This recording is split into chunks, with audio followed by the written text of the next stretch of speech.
नमस्कार प्रिय विद्यार्थियों, आज की ऑनलाइन कक्षा में फिर एक बार आप लोगों का सभी का स्वागत है। और प्रारंभ करते हैं हमारी अगला बिंदु। पिछली कक्षाओं में हमने व्यवस्थापन के बारे में बात की थी कि व्यवस्थापन क्या चीज़ है, व्यवस्थापन किसे कहते हैं।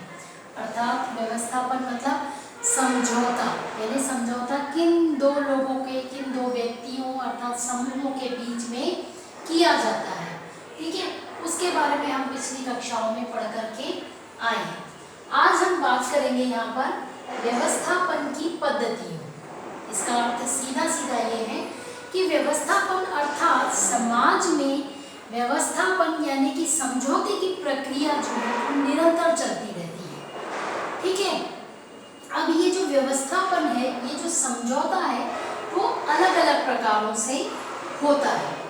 अब उसके समझौते के करने के जो तरीके हैं, किन तरीकों से समझौता किया जाता है, किन पद्धतियों को अपना करके हम व्यवस्थापन या सामंजस्य स्थापित करने की कोशिश की जाती है, उसके बारे में यहाँ पर विस्तृत रूप से चर्चा प्रस्तुत की गई है।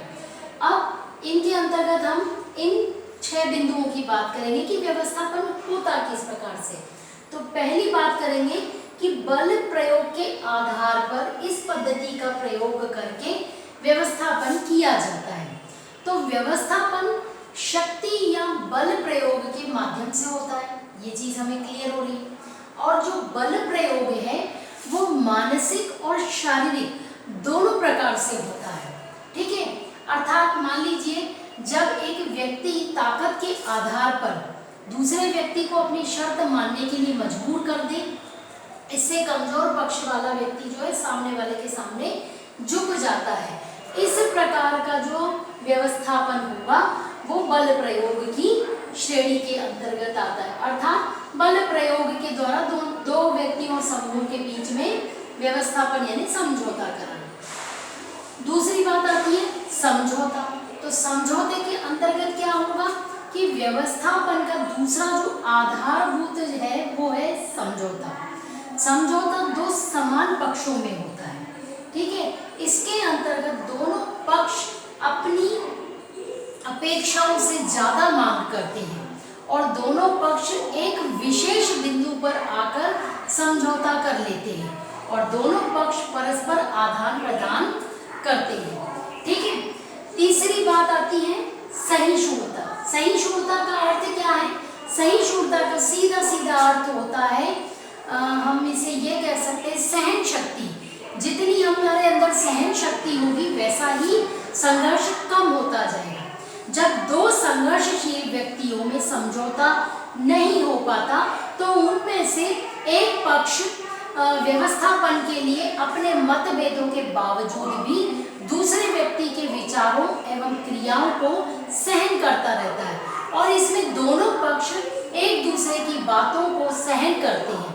इसमें दोनों पक्ष स्वयं जिम्मेदार होते हैं और अपने व्यवहार में परिवर्तन ला करके स्थिति से समझौता या सामंजस्य बना लेते हैं। इसको उदाहरण के रूप में आप ऐसे मान लीजिए कि जैसे पिता पुत्र के संबंध है, तो एक पुत्र की आदतें यदि खराब हैं या कुछ बुरी आदतें हैं तो उसमें क्या होगा कि धीरे धीरे पिता उसको समझाते समझाते यदि वो नहीं मानता तो वो फिर उसको समझाना छोड़ देता है, लेकिन वो स्वतः ही उसके पुत्र के जीवन में परिवर्तन आ जाता है।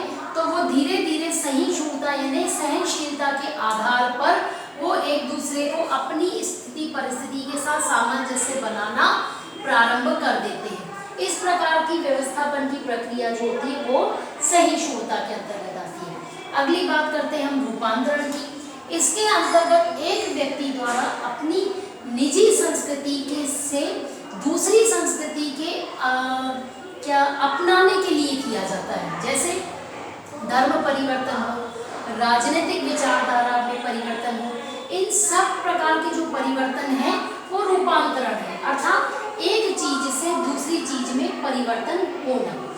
अगली बात करते हैं उदात्तीकरण या फिर निर्मलीकरण। इसमें व्यक्ति या समूह अपने पुराने स्वीकृत कार्यों के स्थान पर नवीन कार्यों को प्रस्तुत करता है। जिससे दूसरा वाला जो पक्ष है स्वीकृत दोनों है।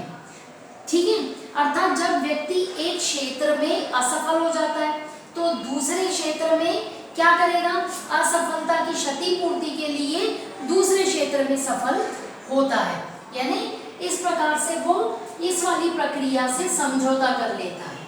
ठीक, अगली जो लास्ट बिंदु आती है वो है युक्तिकरण। युक्तिकरण में क्या होगा, इसके अंतर्गत व्यक्ति बाह्य परिस्थितियों से तर्क के आधार पर सामंजस्य करता है। व्यक्ति अपनी मनोवृत्तियों और व्यवहार का समर्थन करता है। जैसे इसको उदाहरण के रूप में समझिए कि मान लीजिए व्यक्ति संघर्ष में हारने के बाद में जीतने वाले की मानता है। ठीक है, और फिर क्या करता है, विचार करता है कि शक्ति और साधनों के अभाव में मुझे तो संघर्ष करना ही था, यानी वो क्या करता है, वो उसके साथ में अपना सामंजस्य बिठा लेता है कि मुझे तो ऐसा करना ही था। इस प्रकार से वो युक्ति से समझौता उन परिस्थितियों से करने की सामर्थ्य पैदा करता है। इसी को हम कहते हैं व्यवस्थापन की पद्धतियां। व्यवस्थापन की पद्धतियों के अंतर्गत इन 6 बिंदुओं के आधार पर किन्हीं भी 2 व्यक्तियों या किन्हीं भी 2 समूहों के बीच में व्यवस्थापन या समझौता कराने की प्रक्रिया चलती रहती है। ठीक है, तो व्यवस्थापन क्या है, व्यवस्थापन करने की जो पद्धतियां हैं, इन सब बातों को लेकर के हमने आज यहाँ पर सब अपना विस्तृत चर्चा प्रस्तुत की है और अगली कक्षाओं में कुछ और लेकर के आते हैं। धन्यवाद।